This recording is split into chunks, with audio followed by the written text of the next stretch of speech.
Hello, citizens of the world. We are anonymous.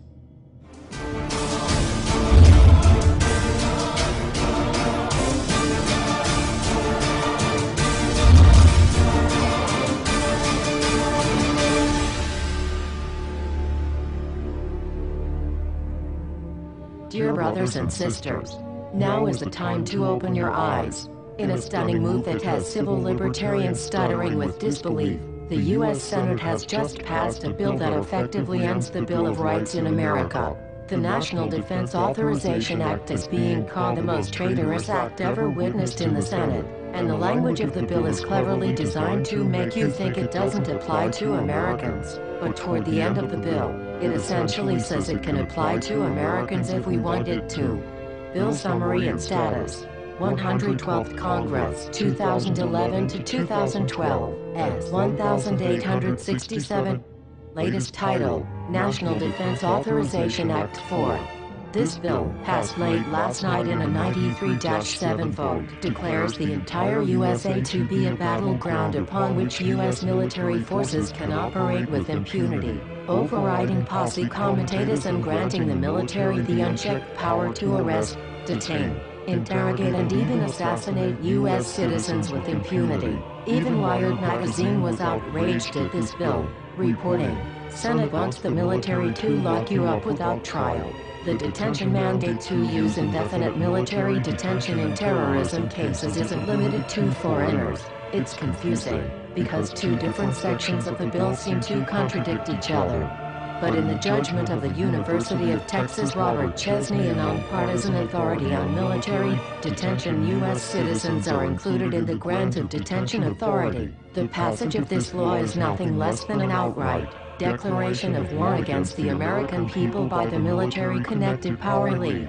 If this is signed into law, it will shred the remaining tenets of the Bill of Rights and unleash upon America a total military dictatorship, complete with secret arrests, secret prisons, unlawful interrogations, indefinite detainment without ever being charged with a crime, the torture of Americans and even the legitimate assassination of U.S. citizens right here on American soil. If you have not yet woken up to the reality of the police state we've been warning you about, I hope you realize we are fast running out of time. Once this becomes law, you have no rights whatsoever in America, no due process, no First Amendment speech rights, no right to remain silent, nothing. The U.S. Senate does not want us to speak. I suspect even now orders are being shouted into telephones and men with guns will soon be on their way. Why? Because while the truncheon may be used in lieu of conversation, words will always retain their power. Words offer the means to meaning, and for those who will listen, the enunciation of truth. And the truth is, there is something terribly wrong with this country, isn't there? Cruelty and injustice, intolerance and oppression, and where once you had the freedom to object, to think and speak as you saw fit, you now have censors and systems of surveillance coercing your conformity and soliciting your submission. How did this happen? Who's to blame? Well, certainly there are those who are more responsible than others, and they will be held accountable. But again, truth be told, if you're looking for the guilty, you need only look into a mirror. I know why you did it. I know you were afraid. Who wouldn't be? War, terror, disease. There were a myriad of problems which conspired to corrupt your reason and rob you of your common sense. Fear got the best of you, and in your panic, you turned to the now president in command, Barack Obama. He promised you order. He promised you peace. And all he demanded in return was your silent, obedient consent.